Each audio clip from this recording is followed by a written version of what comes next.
Hey, what's up you guys, it's Dorothy and welcome back to my channel. In today's video, we're going to go into chapter 62 of Swimsuit by James Patterson and Maxine P. So let's get right into this video. This video may contain sensitive topics and foul language. If you do not wish to continue, I suggest you click off the video now. You have been warned.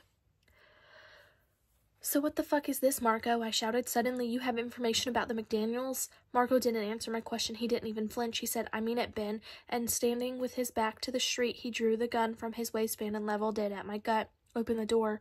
I couldn't move my feet. I was that stuck. I'd known Marco Benvito a bit, had spent time sitting next to him in a car, and now he'd taken off the chauffeur's cap, the mustache, put on a $600 jacket, and completely skunked me. I was ashamed of myself, and I was confused. If I refused to let him into my building, would he shoot me? I couldn't know, and I was having the irrational thought that I should let him in. My curiosity was overriding caution big time, but I waited to satisfy my curiosity with a gun in my hand. My well-oiled Beretta was on my nightstand, and I was confident that once I was inside with the character, I could get my hands on it. You can put that thing away, I said, shrugging when he gave me a bland, you gotta be kidding me smile. I opened the front door, and with the McDaniels' former driver right behind me, we climbed up 3 flights to the 4th floor. This building was one of the several former warehouses that had gone residential in the past 10 years. I loved it here. 1 unit per floor, high ceilings and thick walls, no noisy neighbors, no unwanted sounds. I unlocked the heavy-duty deadbolts on my front door and let the man in. He locked the door behind us. I put my briefcase down on the cement floor, said, have a seat, then headed into the kitchen area. Perfect toast, I called out.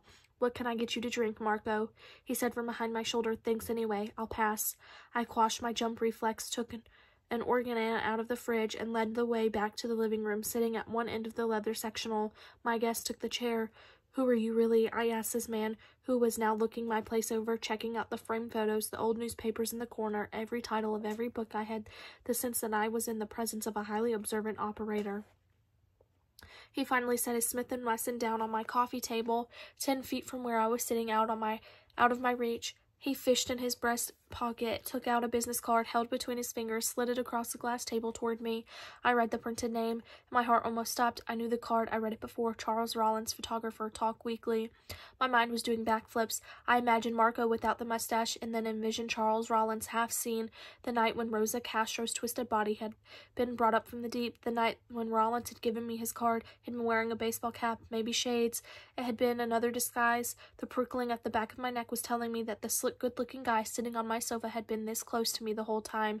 I was in Hawaii, almost from the moment I arrived. I'd been completely unaware of him, but he'd been watching me. But why? That is the end of this chapter. I will see you guys in the next video. Bye.